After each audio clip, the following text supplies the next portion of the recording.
Right, for our pumpkin earrings, we are going to need 2 of these clear beads. Those will be the inside of our pumpkin to kind of help hold that shape to it. We'll need a color of seed beads for our pumpkin color. We'll need a color for our stem color.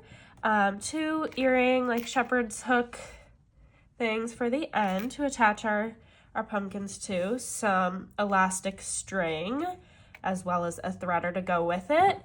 And then 2 pliers just for the ending part to attach it to our earring hook.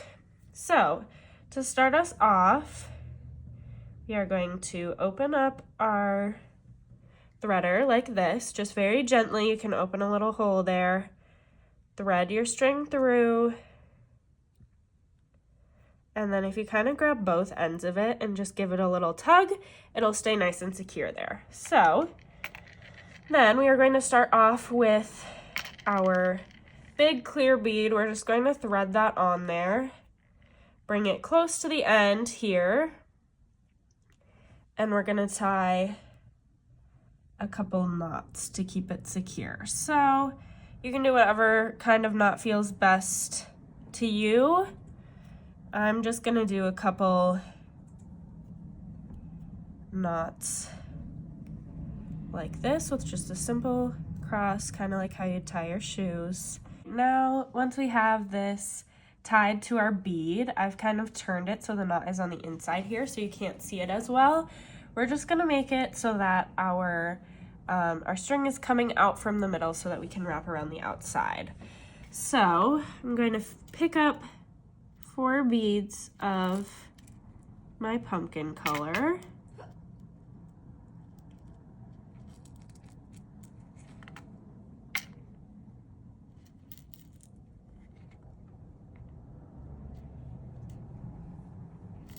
And once I have my 4 beads, I will slide them down on my string. And then I can wrap them around the edge, kind of like this. Don't worry if they don't line up too perfectly yet. We'll secure them and they'll stay a little bit better. But you're just you're gonna keep like wrapping the string through your beads. So if I'm pulling this down this way, I'm gonna wanna come in from the bottom of my bead and come up, so it kind of creates a loop there with the beads. So I'll pull that there. You can leave it kind of loose for now because that'll help you get through the beads again, but we're gonna circle back through in the same direction as before. So I'm sticking my threader here through all 4 beads again, like that. And if I pull it through,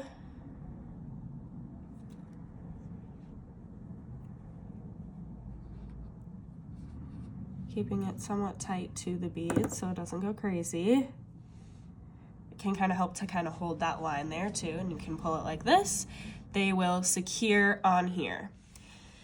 Now, since I am on the bottom of my bead here, if I were to add another layer, it would look kind of wonky. So we want to keep going in this same direction, if that makes sense. So we want to keep looping through, always going through the bottom here and up through the top there. So we want to keep our bottoms and our tops straight. So because we're on the bottom here and we want our beads to only be on the outside, I'm going to loop back through the bottom. And then now that I'm coming out of the top, and my next portion of wrapping would be to come around this outside part, now I can pick up my next 4 beads and repeat that process.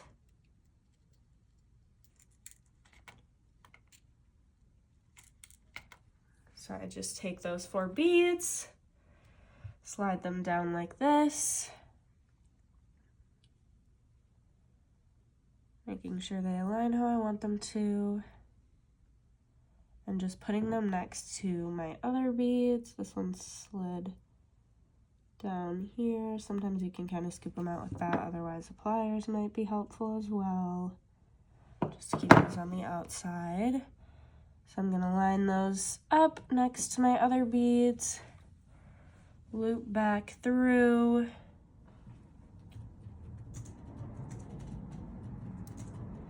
and loop through these 4 again.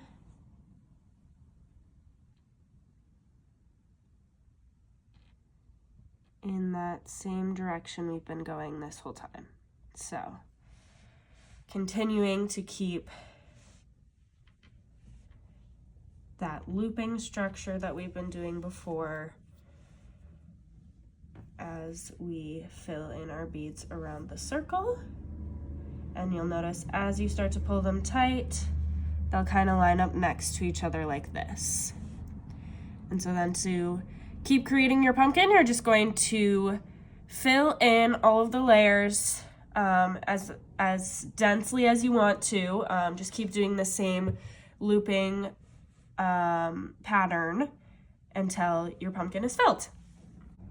All right, and once you get to the end here where you have come all the way around your circle, you are going to do one more pass through your very first row of beads. So it can be on the same side that you just, like I just came through my beads here. I don't need to loop back through. I'm just gonna come straight through my very first row of beads that I did. And this will just kind of hold everything together.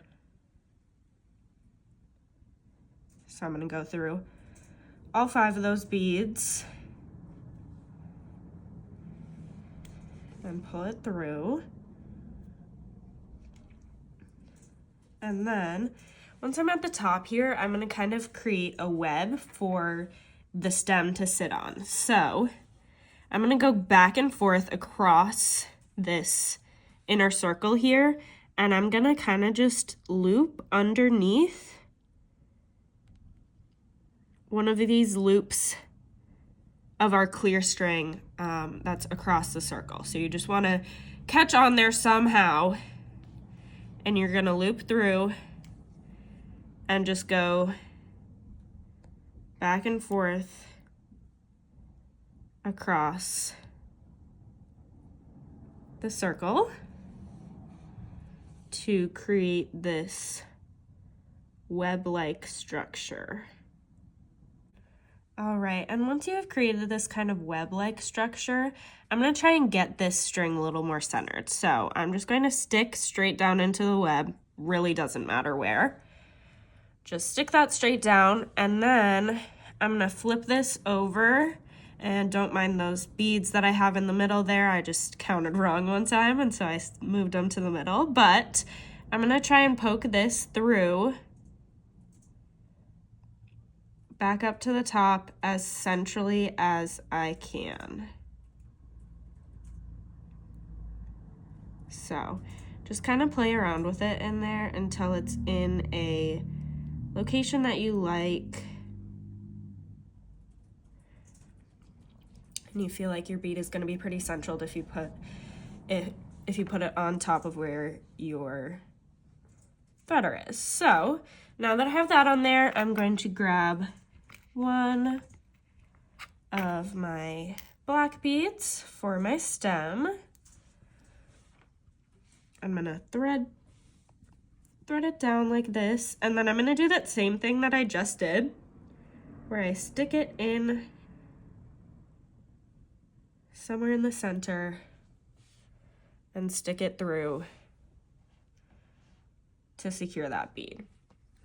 Then I'm gonna come back up somewhere on the other side of the bead, so the opposite side of where you just pulled down from, to continue going in the same direction. Pull that back up, go back through my bead like this, and then I'll attach my next bead. So I'm just going to pick that guy up,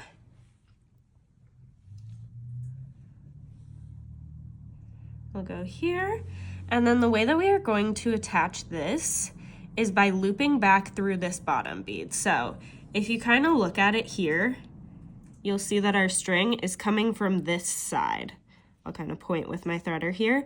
Our string is coming from this side of the bead, which means we want to go in this opposite side. So we're gonna come loop around like this, go into that opposite side of the bead so that we're going in the same direction.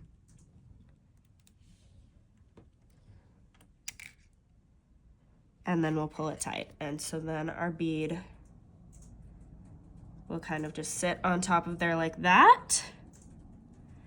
And then we're gonna wanna come back up through our first bead. So just to stay consistent with the side that we're on, if you look here, our string is coming out of this side of the bead, so we're just gonna jump up and go through the same side of this top bead here. And I'm gonna pull it through there. And then you can continue with this same process for as many beads as you would like. I think I'll add a third here. So I'm gonna do that same thing where I grab another bead, slide it down on there, and once again, if you look here, my string is coming from this side of the bead. So I'm going to go in on the opposing side of the bead to kind of create that loop. And that will cinch our bead on here. And don't worry if your beads are looking kind of wonky right now. They're very easy to straighten out later. So now that we've gone through that one, we're gonna come back up to our top bead. So we're on this side of this bead, so we're just gonna go directly above it into this top bead here. And then it will be time to add our earring hook, because I feel like that's the length that I want my my stem. So what I'm going to do, just because we're using a thin string here, I'm going to kind of make this gap a little smaller. So the way that you want to adjust wire is always by opening and closing like this, pulling them apart from each other to kind of create that kind of a gap, as opposed to pulling them apart in this direction. That weakens the metal a lot more than if you twist it open. So we're going to gradually just kind of twist things, twist our hoop here until it's a little more flush with the rest of the wire. So it's like that. You can give it a little squish like this, that'll flatten it out. And then what we are going to do is loop our thread just through this hole here. So that is going to sit on top here like this, and we're going to attach it the same way that we did our beads. So our thread is coming from this side, which means we're going to want to loop around and go to this side. I'm going to thread through there.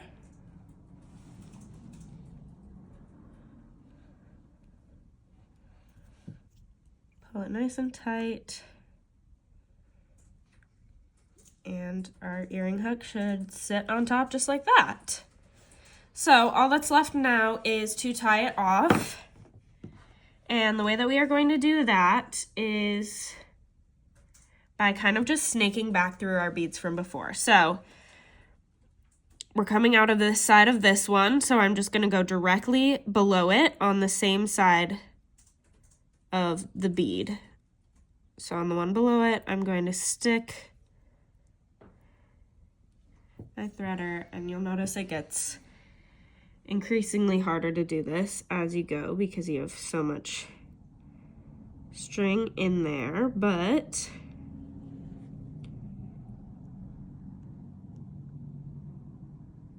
you're gonna wanna stick it through there.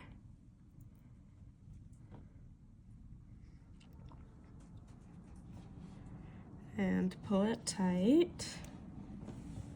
Make sure as you're doing this, it can be easy to accidentally loop it around your whole pumpkin. So just make sure you're keeping it only on the top so it doesn't create any weird loops. And every time you do this, just make sure you pull things tight. Things can get loosened as you're working on it. So Just make sure you're pulling it tight as you go. And last one, we are going to go into this very bottom bead here in that same direction as the bead above it. So I'll stick my threader through just like that, if that makes sense. Maybe it's helpful to have a visual like this where you see the string is coming out of this side here of that bead and going into that very same side as we're connecting those beads. So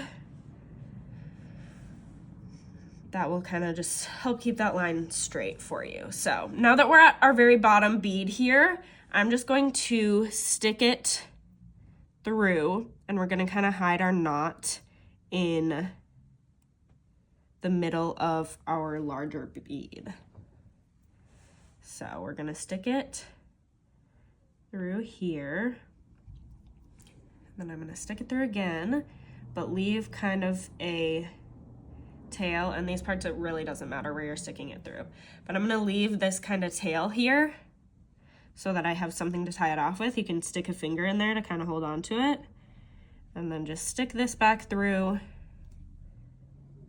Again, make sure you're not looping around your pumpkin or your stem or any part during this process. And I'm going to tie this off the same way I tied that first knot. So just as if you're tying your shoes at first. Pulling that nice and tight. And then I'm going to do that same one. I'm going to take off my threader now just because I think that'll be a little easier. Then I'm going to loop it around once. And then I'm going to loop it a second time here. And then pull that nice and tight. Then, once you feel like you have a good secure knot, you can trim off your ends.